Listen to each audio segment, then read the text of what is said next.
So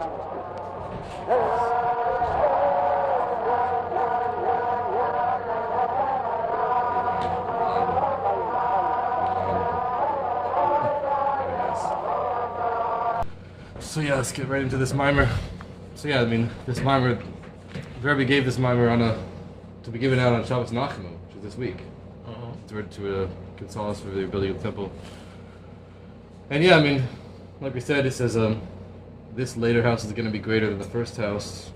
Simple meaning, the later house is referring to the second Jewish temple, which is greater than the first in size and time.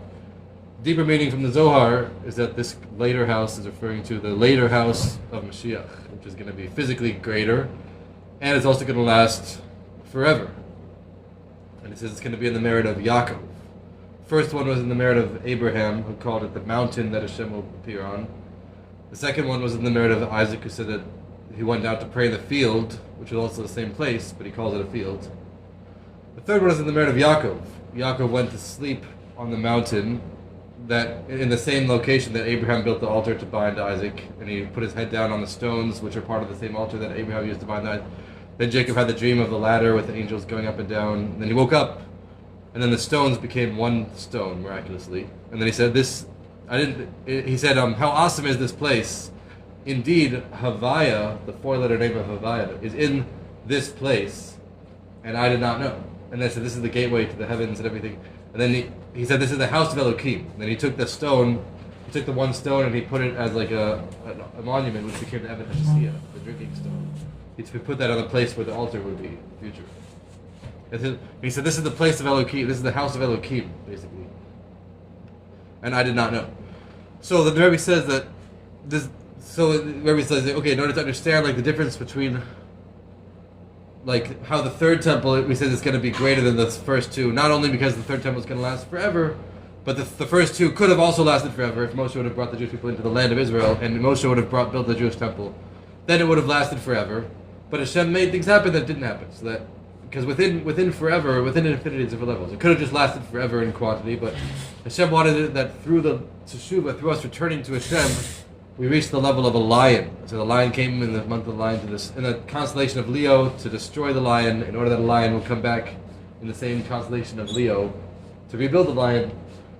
First lion is referring to Babylon, destroying the temple. Second lion is referring to Hashem himself, who is compared to a lion. But then it says, when we do teshuvah, when we return to Hashem, then we reach this level of keser, of the crown, which is beyond the entire spiritual order, which is like the lion, metaphorically. This crown is like the lion. So when we do teshuvah, then we cause this revelation of the lion, which is Hashem's revelation, which is able to reach a greater level of infinity than we would have got.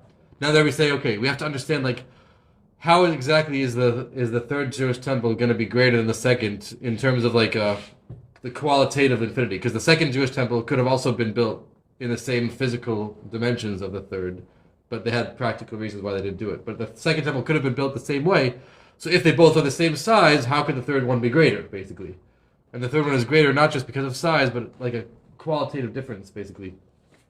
Then there he goes back to what we said about Yaakov building so the third Jewish temple is in the merit of Yaakov, and Yaakov was in the place of the Jewish temple. Now there he's going to say, what's the difference between the place of the Jewish temple and the rest of the world? Basically, he says the rest of the world. It says when Yaakov woke up from the dream, he says how awesome is this place? It says indeed Havaya is in this place. The four-letter name of Havaya is in this place. But then when the Targum Onkelos says how awesome is this place, he says that this place is not the place of a simpleton, basically. This one location is not the place of a simpleton, which means the rest of the world is the place of a simpleton because it's made through the name Elohim, and Elohim is like a lower name of Hashem, so to speak, which causes the 10 words of creation, which are words of a simpleton. But this one location, Yaakov says, Havaya is in this place. Havaya, the higher level of Hashem's name, the four-letter name, is in this place, which is not simpleton, which is a greater revelation, basically. So then it says, okay, well, what's it? We know that the whole world was created through the name of Elohim. Not only the whole world, but even this place that Yaakov is standing in is also created through the name Elohim, basically.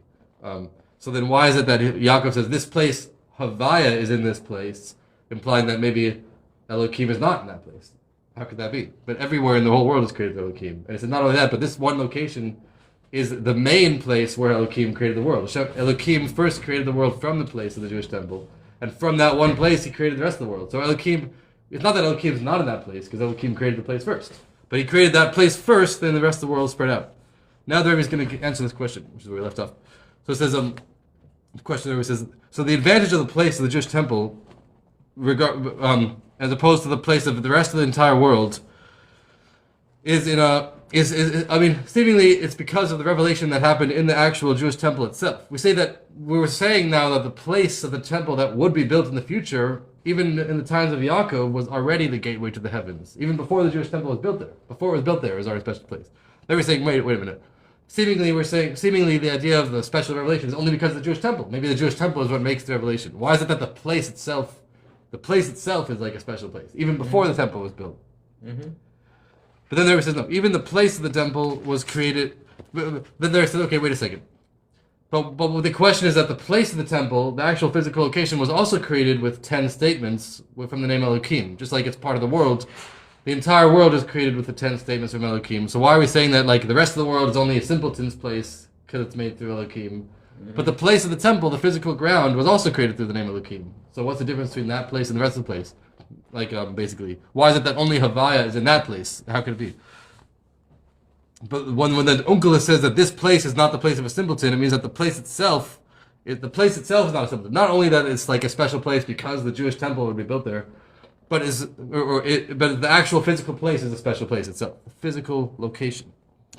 And the Rebbe says that they bring the Tanya. What does the Tanya say? That the Tanya talks about how creation works in general, and this helps us understand how the creation of the place of the Jewish temple is different than the creation of the rest of the world. It says the creation of the entire world, really, everything in the world really comes from the name of Havaya in a certain way, because Havaya, the four-letter name of Hashem, has the same etymology of mehave, like making that which makes something exist. Some people say is a fire, and mehave, like that which makes existence create. So everything exists from Elo Havaya in general, everything in the whole world. But if the creation would only be from Havaya itself, with nothing else, then the entire world, the Tanya says, that the entire world would be totally nullified in its existence, and it would have no independent awareness. It would be mevutal. Yeah. Batel b'metzius, it says. Batel b'metzius. Yeah. It would be totally nullified, meaning it would still exist in some way, but it would have no independent existence, no independent awareness of anything at all. Yeah. It would be totally taken over by the revelation of Havaya. And therefore, the creation is through the name Elohim also. Meaning first, the creation itself is through Havaya, but then after he creates it through Havaya, then he, so to speak, shields it with the name Elohim. Elohim acts like a shield that limits the revelation of Havaya so that the world could exist. The actual creation of something from nothing itself is from Havaya. That's the actual source of creation itself. But in order that the world should exist in a finite way and have its own awareness, that's the name Elohim, which is a shield of Havaya. So, but that's the rest. That's how it works in the whole world. But the creation of the place of the Jewish temple was in a different way. That was in a way where the name Elohim does not conceal the name Havaya. Meaning, the rest of the world, Elohim is like a shield that hides Havaya. Yeah. In the Jewish temple, Elohim was also there. That's also, so to speak, a shield for Havaya, but it's like a clear shield. Like it's like, so to speak, see-through glass kind of thing. Yeah. So Elohim is still there, but you still see Havaya within Elohim. It's pretty intense. Think about it. And then that's why it says that this place is not the place of a simpleton, because the place of the Jewish temple itself, you could feel in a revealed way that how the true essence of creation is from the name Havaya, meaning from the name Havaya. Meaning the name Havaya creates everything. But the rest of the world, we don't realize how the name Havaya creates everything. The rest of the world, we only realize how the name Elohim shields it. And then the place of the Jewish temple, it had both names also, but even though it's through Elohim, everyone who's in that place could openly feel the truth of reality. How the name Havaya is everything, the source of creation. So it's literally Avira de Yerushalayim Machkima. Right. Because the Chokhmah is visible. That's exactly right. Yeah, the air of Jerusalem makes you wise. Yeah, Jerusalem from the place of the Jewish temple. Yeah, exactly because of that. Because of the revelation of how things truly are, which is wisdom. Wisdom shows you how things truly are. That revelation was in the Jewish temple, basically. So in the Jewish temple, we realize in the place, even before the temple was built, Yaakov said this is the gateway to the heaven, which is before the temple was even built. This is the first place of creation, the first place that Hashem made everything. So this was the gateway to creation, of the gateway to the heavens, because you could feel how things truly are. You could feel the revelation of Havaya. Now, this is the pretty intense part of the Bible. Now the Rebbe is going to explain the difference between Havaya and Elokim. Havaya, we said, is the truth of creation, but that's what makes something from nothing. But if the creation was only through Havaya, the awareness of everything would be like, they wouldn't have any independent awareness. They would still exist as something from nothing, but they wouldn't have their own independent feeling. Now in order to have independent feeling in existence, that's through Elokim.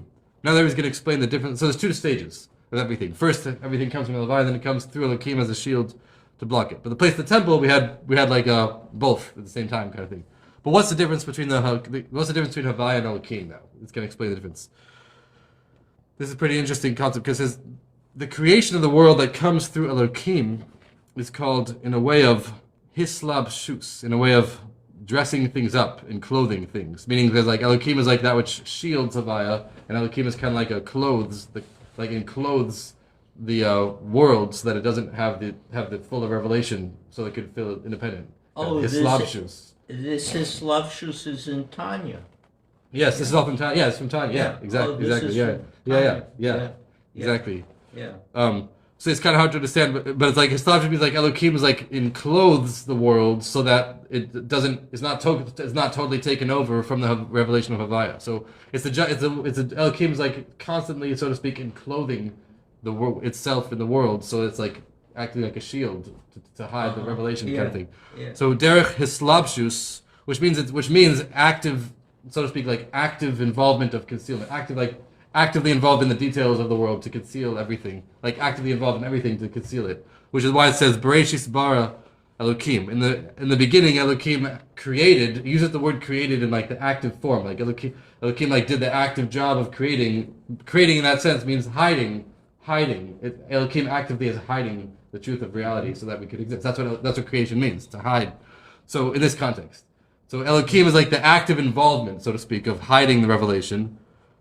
But the creation that happens through Havaya, it says, is in a way of automatically, which means that it says like the verse, the creations, Yihalu Hashem Havaya, they should praise the name of Havaya because he commanded and they were created. It doesn't say he created in the active sense. It says he commanded, and it's as if when he commanded, it's not actually happened. Not actually, but it's as if things were created automatically on their own. The way that things are created through Havaya looks like they just happen on their own, even though Hashem is also making it actively. But the method through which Hashem makes it actively is in a method through which it looks like things are created just on their own from Havaya, which is kind of like it's kind of like the opposite of what you might think, because Elokim is like more related to us, but Elokim is that which creates the awareness of being far away. Even though Elokim is closer to us, so to speak, it creates the feeling of being farther away.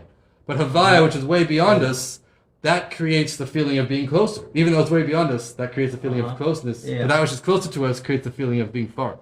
So it's kind of like so Havaya itself is going to explain why. But the method, the first stage of creation without Elokim, just through Havaya, the creation itself is in a way where just he commanded, and it's as if things were just created automatically, just from relative to that name.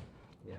And why is that? It says the difference in the way of creation, if the creation happens to be in a way of automatically or in a way of enclothement, what does that mean? That shows you the connection between the thing that's created to the source that's creating it, which is kind of the difference between the difference of like the comparison between like, okay, is the sourcer closer to us, qualitatively closer or qualitatively further?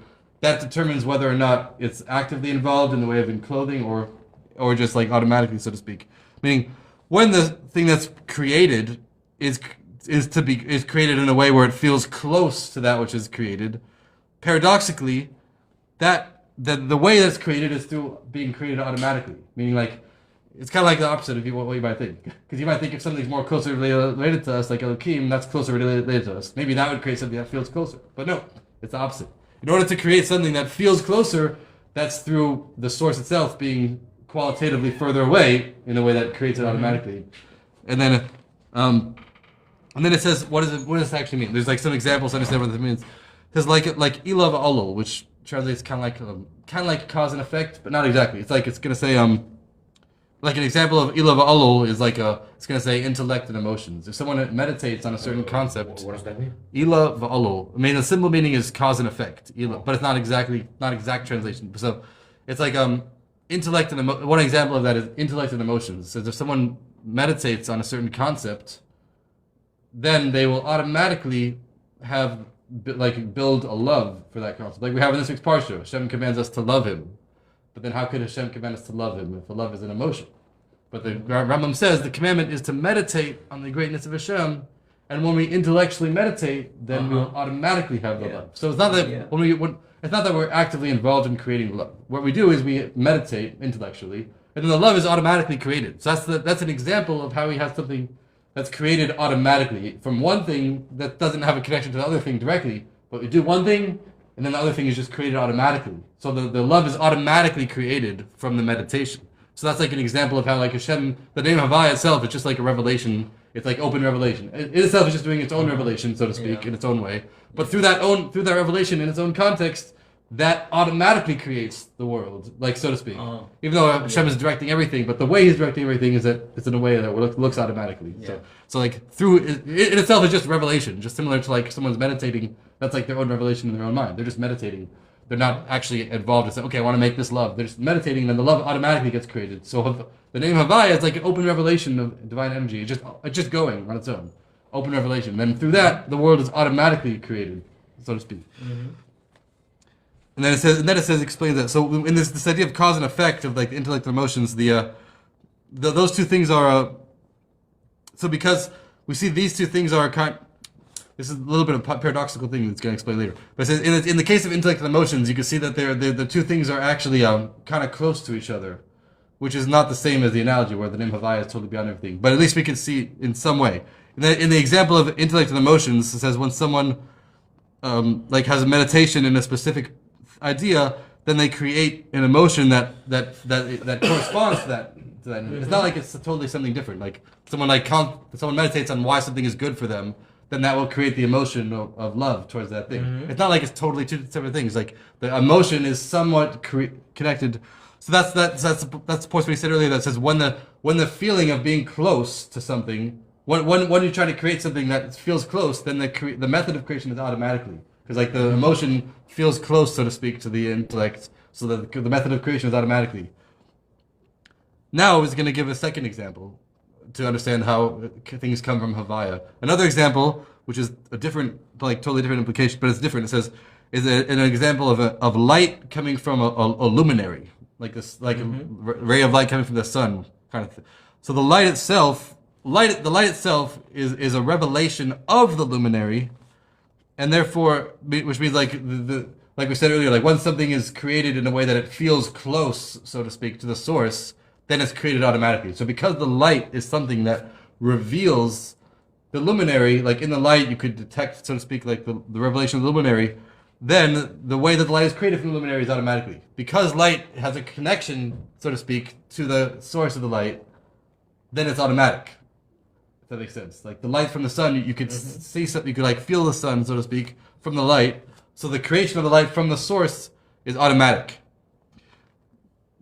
But then it says, if this thing that's being created is what means to be created in a way that it feels far away, then its creation is in a way of enclothement, which means that the source of creation has to be actively involved to create something that's to create the thing that should be feel far away. If it's just automatically, then the main thing is just the revelation of the source itself. The source itself is just a revelation, like the light or the intellect, and then automatically something will be created that's similar, that feels the source, that like feels like totally nullified to the source. Like the light that comes from the luminary is like totally given over to the luminary and nullified. Yeah.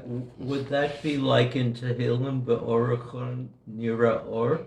Yeah, there's a lot of chassidus on that. In your light is seen. Well, it says, with you is a source of life. In your light, other light is seen. Yeah, there's a lot of chassidus that goes into that, compared to that. A lot of chassidus about that verse.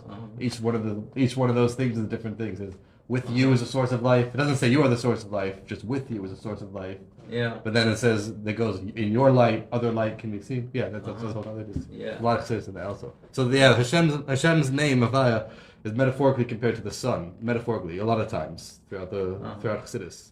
And then the creation itself is compared to a ray of light, which in essence is just like totally nullified to the sun. But then through the shield, there's like a shield that surrounds the sun. That's why the light is able to still exist outside, like as its own kind of thing, even though it's totally given over kind of thing. And the shield is Elohim, but the light is the world. And then when Mashiach comes, Hashem's going to take the sun out of the shield. Then we're going to have like the revelation of Bavel and Elohim, like in a much greater way.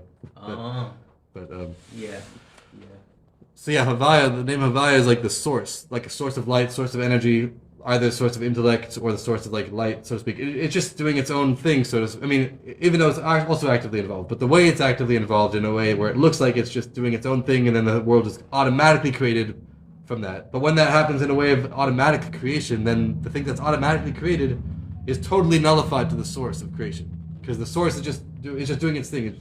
It's just revealing itself. Then the things that are created from that are also just revealing the source.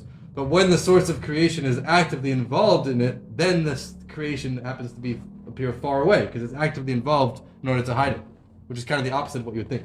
Yeah. Now there's going to explain something interesting about what does the name Elohim actually mean about like how exactly does it work when we say it's actively involved in hiding it? He's going to give an interesting example about that. It says but first he's going to explain. Okay, when we say that something is created automatically, what does that really mean? That means that the main thing that we're saying. We're focusing on the revelation of the source itself. The source itself is just revealing itself. It's not like actually involved. So the main stress is the revelation of the source. And because it's the revelation of the source, then the thing that's created from that is also nullified to the source. So now we're saying that the examples we gave are not perfect, but still they tell us a little bit. So in the example of this intellect and the emotions, which we say like the emotion is created from the intellect automatically, it's still... The emotions in that example, the emotion itself is not the same thing as the intellect. It's a separate existence, so to speak. But it still feels the intellect. So in that example, it's something else. It's not the same thing as this source, but it still feels the source. It has some connection to the source. Like we said earlier, that like when you concentrate on something specific, then you create an emotion. Like if you meditate why something is good for you, then you will have the love for that thing. So the thing is, the love is not the same thing as the intellect, but it still has some connection to it. But that's if it's something it's automatic. But in order to make something that feels totally far from the source, that has no revelation of the source at all, that's much harder, so to speak. That has to be in a way of hislabshus, in a way of enclothement, like hiding over. So how does that work? Then it says, what enclothement mean? Enclothement, like hiding something, is like the opposite. It does not mean that the source. It does not mean that the source is revealed. The first way is without enclothement means that it's creation in a way of revealing the source. When you create something through revealing the source, then the thing that's created feels the source, because the whole point is revealing a source. Hislabshus is the opposite. It's not revealing a source. It's involved actively to create something new. It says in a way where it like hides the source. It hides the source actively to create something new. So that's why the thing that's created through this enclothement idea feels far away from the source. Okay. Yeah. Makes sense. Following so far? Yeah. In a way where it does not feel the source at all. It does not feel the source. So things that are created through Havaya, it feels the source directly. Things that are created through Elohim, actively involved in hiding, it does not feel the source. And that's so now that gives an interesting example. So this is similar to the idea of force and effect. Koach upoel. Force and the effect that happens from the force. Like it's going to say, like throwing a stone upward, for example. There's a force. It's going to say. So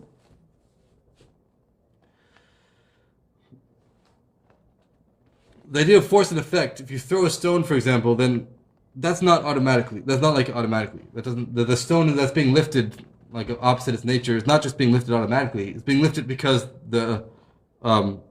it's because the force that was in your hand, so to speak, the actual force has to actively be involved every second to lift the stone above its nature. That's because so that's in the way of his slabshus. That's the way of like enclothement, because it's like because the effect, the power, the force that's lifting the stone, and the actual effect of being lifted, so to speak, is not.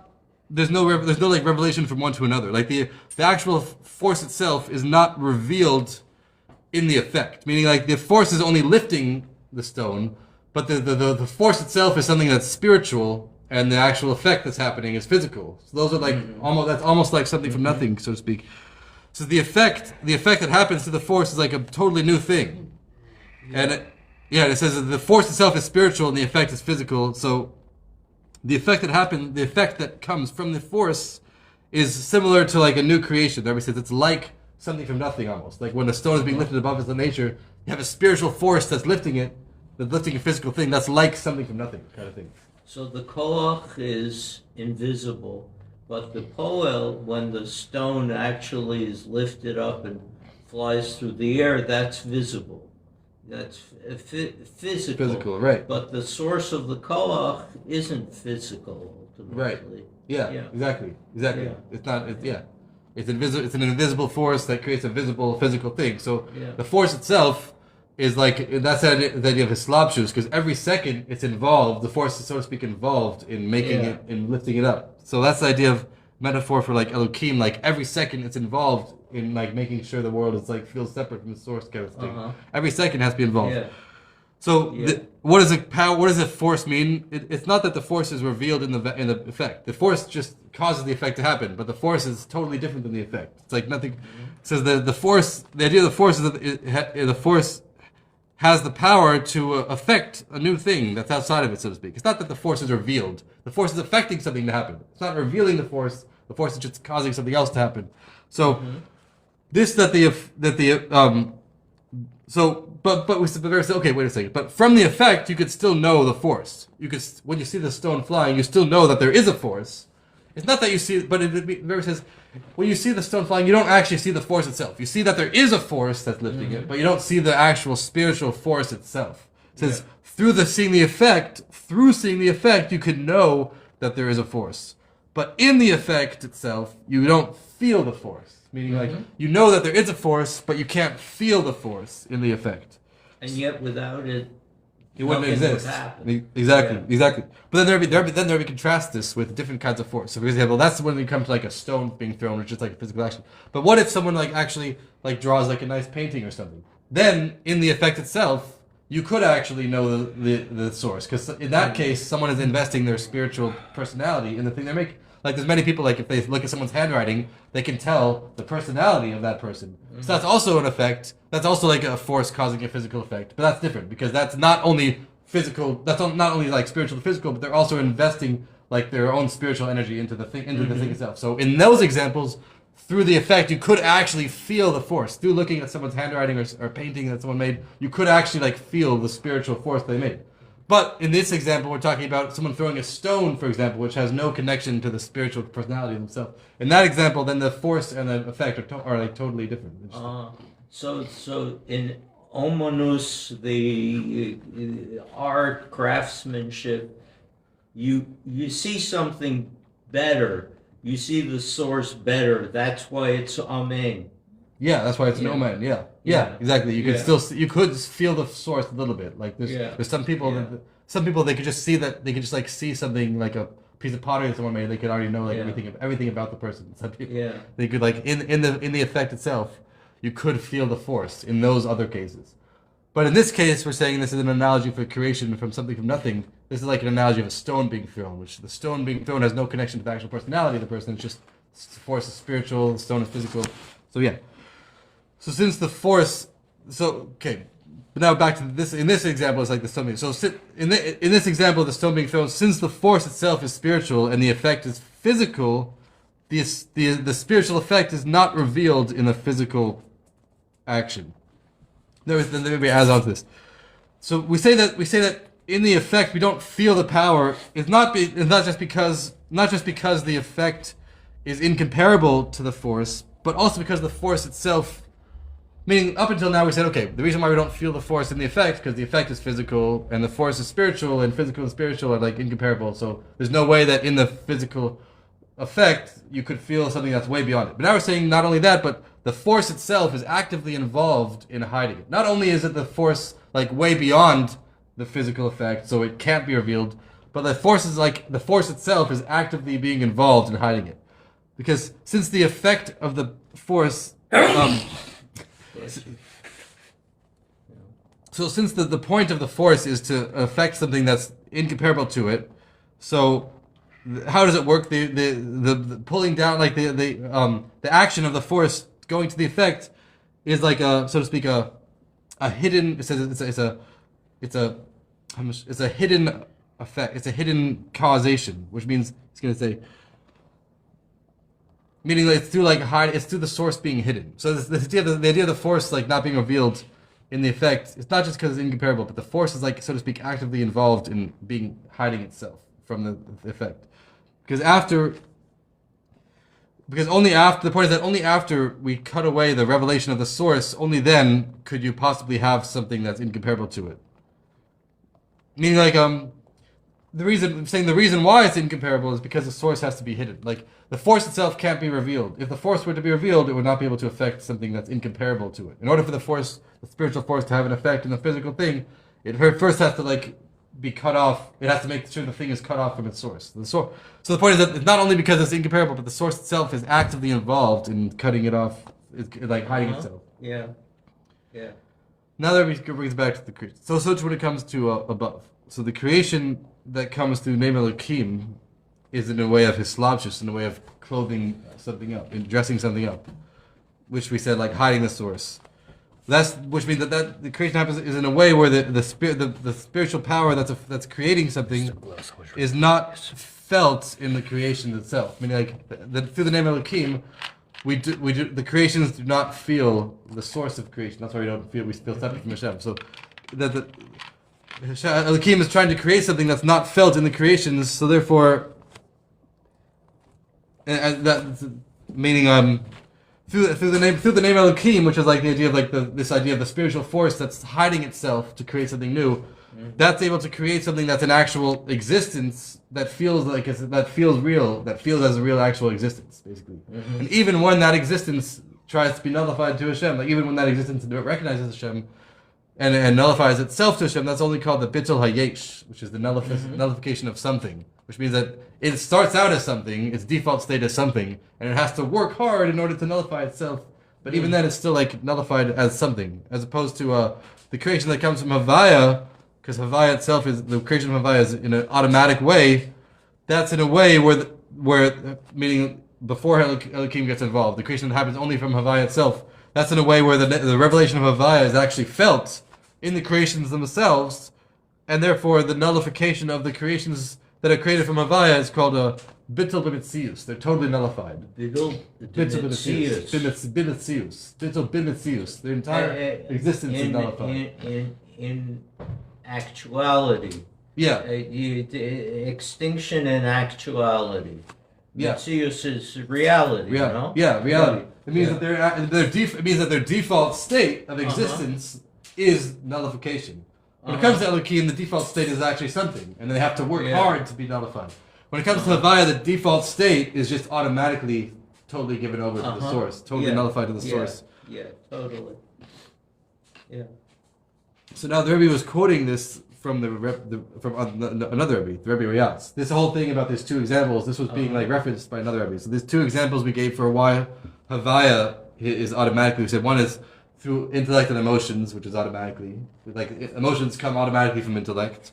Then the second example we said was the creation is like a ray of light that comes from the sun automatically. In the ray of light, you could still have the revelation of the sun. Yeah. So the Rebbe says, like, why did the Rebbe Rayatz bring these two analogies? Maybe he could have just brought one. He could have brought one analogy. Maybe he brought two analogies, and these two analogies are necessary. We need both analogies.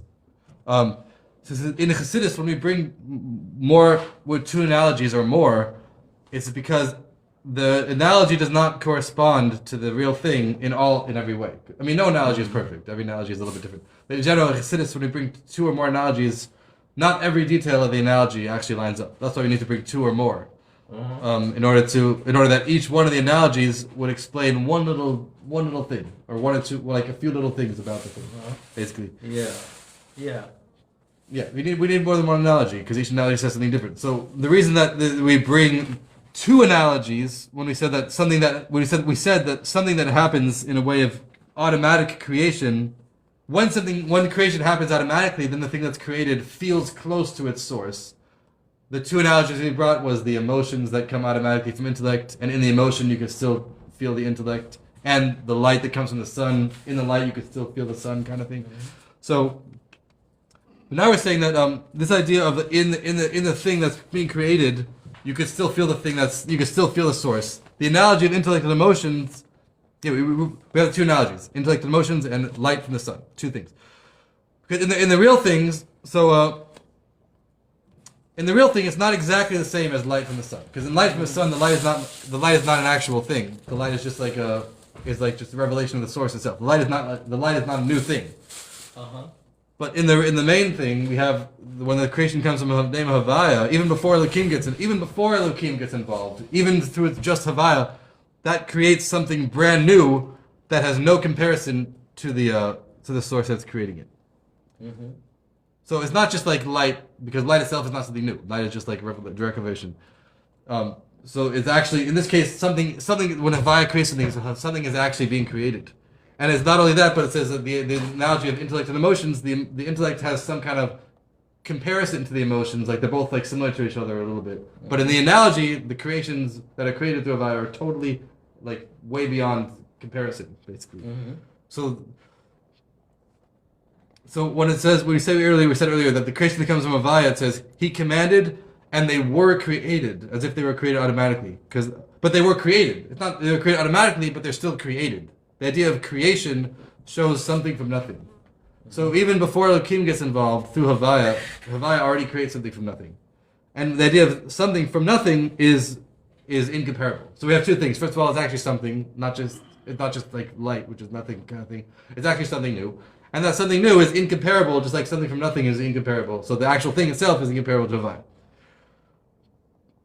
But it's incomparable to Havaya, but in that level, Havaya is still revealed in them. So it's kind of like, how does that work? Havaya is totally beyond them, but Havaya is still revealed in them. We said earlier in the analogy of the stone and the force is spiritual, the effect is physical, so that's why they can't be revealed. Now we're kind of saying something different. We're saying like, even though we're creating something from nothing, but in Havaya they're still revealed. We still have the source revealed. Yeah, and you also have the absolute oneness, and then multiplicity, nivra'u.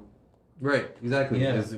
Well, that's the thing. That's actually it's gonna get to that soon. It's gonna say that multiplicity itself comes from Elohim. The idea of something from nothing comes from Havaya, but the way that it comes from Havaya, it says is actually not multiplicity. It's like the way where it has the possibility for multiplicity, but everything is united in one essence. Kind of thing. It's still something from nothing, but it's like as if everything is united together as one. But multiplicity, so yeah, I mean, through the level of Havaya, it still creates something from nothing. But it says later that multiplicity itself comes from Elohim and the other names as well. But the something from nothing, if it's only relative to Havaya, then it's like it has like everything is one. Everything is like all the past, present, and future, and all six directions are like still created, but they're all one together. They're all 1 point, so to speak. So So, but how could it be that in something that's two things that are incomparable, in something from nothing which are incomparable, we still have the revelation of Havaya in the something? We said earlier in the analogy of the stone that when you have something spiritual, something physical, you can't have the revelation. Now we're saying you do. So it's kind of like so we're going to say it still works. It still works.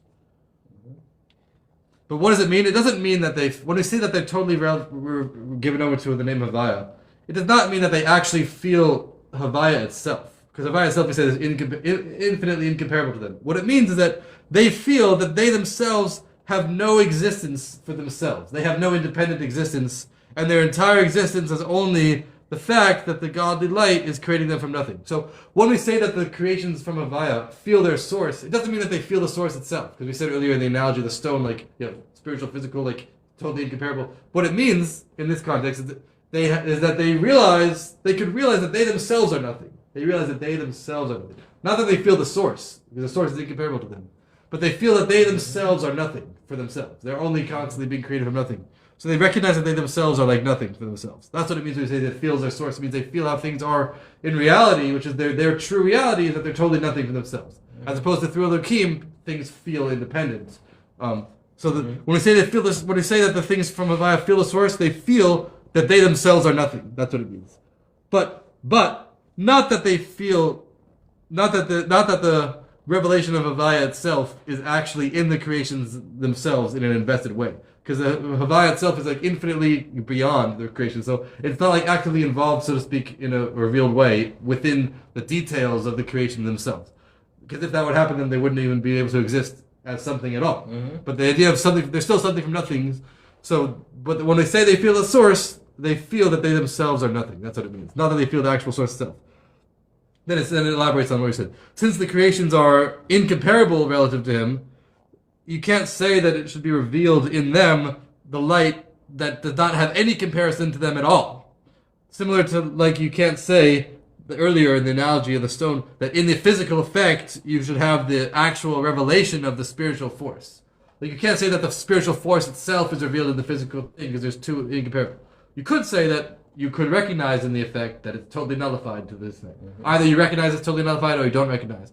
Through Elohim, it's able to make it that the things do not recognize their source and they think that they're an independent existence. That's different. But in Havaya, the creations are more open to how things truly are, which is through Havaya, which is that they're totally nullified.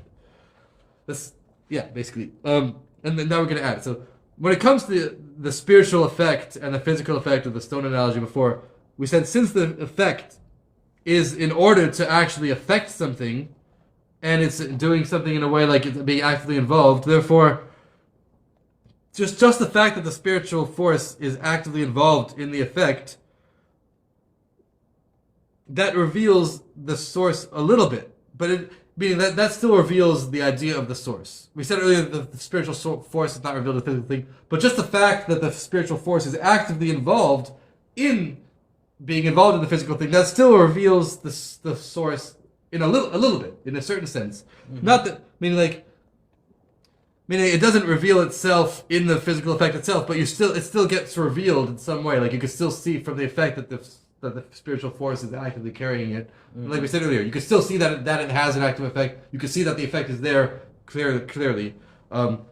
Even though the spiritual effect itself is not revealed, but in that example, that the whole point of the spiritual force is to be actively involved in the thing. So therefore, it could be revealed in a certain sense. Even that could be revealed in a certain sense. But when it comes to the name of Havaya, the creation from Havaya is totally different. It says that the creation that comes from the name of Havaya is automatically, not in a way where it's actively involved in an open sense. In an open sense, it's automatic, which means that, this is kind of interesting. The fact that it's automatically shows that the name of Havaya is called Mufla Me'inyan Ha'asavos. Is totally beyond the idea of creation, meaning creation still happens from it, but in itself is infinitely beyond the idea of creation. When it comes to the analogy of the spiritual force and the physical thing, that spiritual force still has a connection to the physical thing because it's actually like actively involved in doing it. But the idea of Havaya itself, it says, is mufla me'inin ha'asavos. It's infinitely beyond the idea of creation. It's just revealing itself.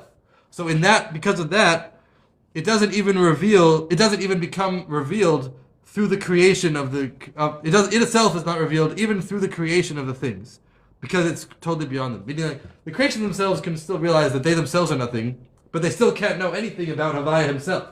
When it comes to spiritual force, we can't actually see the spiritual force, but we can still know about it a little bit. We can still have some kind of understanding that there's a spiritual force. When it comes to the creations, even the creations that are made from Havaya, they have no understanding of Havaya at all. They only know that they themselves are nothing. That's the only thing they know. They know that they themselves are nothing. But when it comes to the actual revelation of Havaya himself, they have no connection. They have no way of grasping it because it's totally infinitely beyond them. Oh. They themselves can realize they're nothing, but the actual source, they have no connection to it, so to speak. Like they have no way to have that revealed. So it's not like the spiritual force, because the spiritual force still has some connection to the physical, but you can still know that. The level of Havaya, though, totally infinitely beyond creation. So even though the creations are made from it, and they still know that they are made from him, but they have no revelation of Havaya himself. Interestingly enough. Makes sense so far? Yeah. Good? Any questions? Yeah. Let me know if you... Question. Yeah. Okay. MS, truth. Yeah. Right? That doesn't go as high as chesed. Chesed is beyond MS. So is MS connected to Elohim and chesed to Havaya in the sense that it's one is in Rakia and the other reaches to Rakia and the other reaches to Shamayim. It's so we're dealing with the truth isn't as far as divine chesed, whatever, however you want to translate it. Well, yeah, I mean, it could depend. I mean, a lot of things, ideas depend on the context. Like, it could be true in this context, but in another context. So in some contexts, they say truth refers to tiferes, which reaches keser, which is even beyond chesed. Other contexts might say differently. Yeah, and Yaakov is tiferes, and then the truth, right? Yeah, and that's the third temple. Right, that's going to say. But yeah, that's the whole idea. Like Yaakov reaches keser, which is the third temple, the crown, which is the lion. Yeah, it's all related to that. Yeah. It doesn't say exactly what the levels are referring to here. Usually Havaya is considered Zer Anpin, Chesed through Yisod, and Elokim is considered Malchus.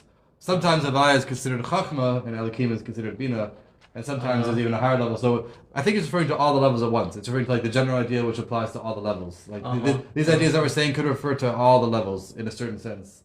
I think. I mean, usually in different mimers they say that, okay, we're referring specifically to this level. Because it doesn't mention the levels, it could like be the ideas that it's saying could be referred to all the levels in a certain sense. In a certain sense, I guess. But yeah, I guess it depends. I guess everything it's saying here could be true for all levels, even though it might be more true for one level for another. It doesn't say these specific levels though that it's referring to.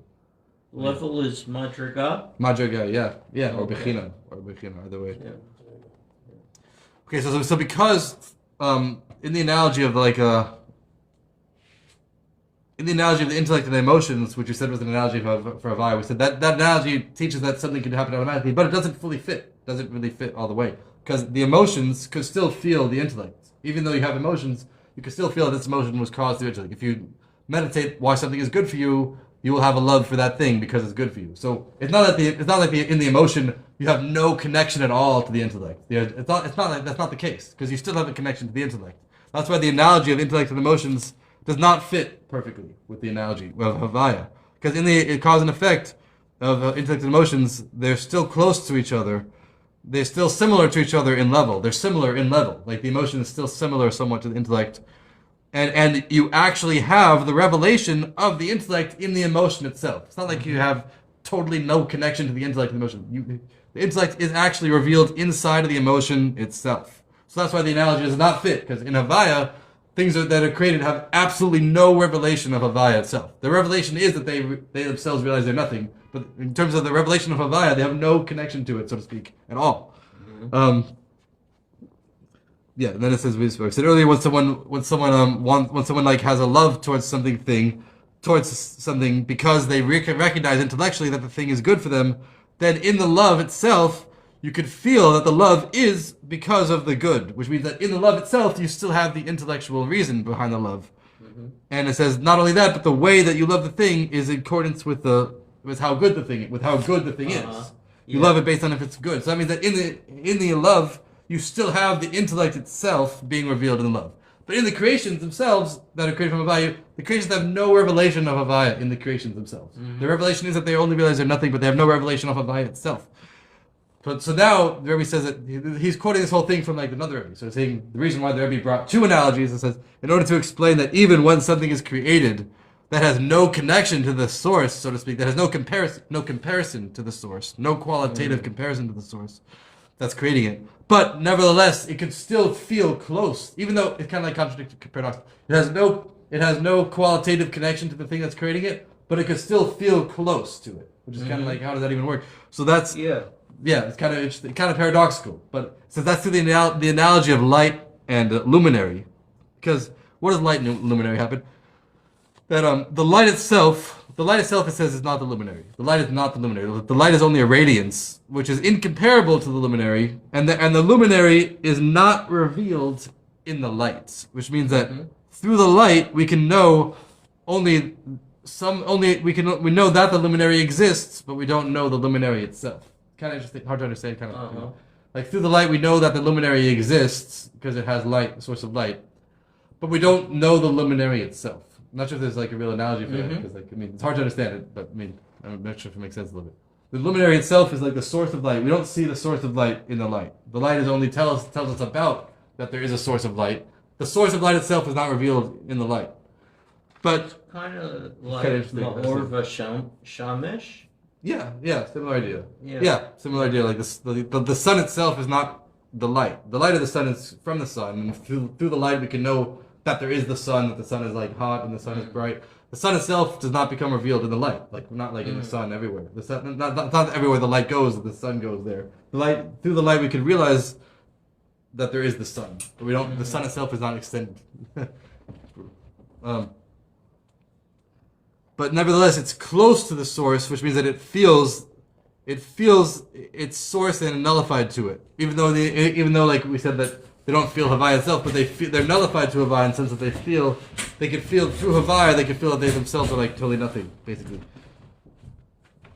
But then it says even the analogy of the light and the luminary does not fit fully. So we need both. Why is that? Because in the analogy of light and luminary, the light is we say the light is like incomparable to the luminary, and it still feels the luminary. But in that example, the light does not have any independent existence at all. The light is not in actual existence in any way. The entire idea of the light is only a revelation of the source. Mm-hmm. But in reality, it says that even though we say in the creation that Havaya, it says He commanded and they were created. In Havaya it's different, because Havaya is not just that the creations are nothing. They only feel like they're nothing, but they are still created. Mm-hmm. It says He commanded and they were created. Because the idea of creation does not mean that the source itself is spreading out. It means that it's creating something new. So yeah, of course, because of God's will. Right. So, I mean, obviously you have to get back to Brooklyn, Kobe. Yeah, eventually. Yeah. So it's 11 and Yisro just went home. Yeah. So this mamar is about the third temple. Yes. And it's for Parshas Vayeschanan. Well, it was said in Parshas Matas Masai, and then the Rebbe edited it and he published it on Parshas Vayeschanan for Shabbos Nachim. Yeah, it fits because Vayeschanan has almost everything in it. Right. Ten Commandments, Shema, everything. Yeah. It's very powerful. So, I mean, not to say that the rest of the Torah isn't also powerful. It's like a ray from the Torah. Right. Yeah. But tell me, I have a question. Yeah. In the Aseres HaDivros, in Vayeschanan, it says about testimony that you shouldn't say anything lashav. Right. And in Parshas Yisro, it says sheker. Yeah. Okay, I asked a friend of mine, an Italian Jew, who's a lawyer, yesterday, what do you think of this? So he said, well, on the face of it, the shav is more exacting because it could refer to a frivolous suit as opposed to an openly a mendacious statement. Yeah?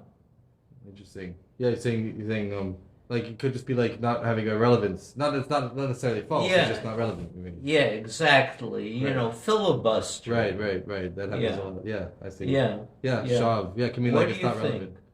relevant. I don't really know the Torah sources, but what he said makes sense. Shav is not necessarily false. It's just vanity. Yeah. So it could be like, I don't know. Don't be a witness with a vanity. Like don't be a witness, not necessarily even without being false. Just like make sure the testimony is not just true but also relevant. I guess makes sense. Yeah, true and relevant.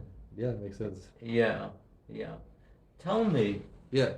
So where's this mamar going about the temple?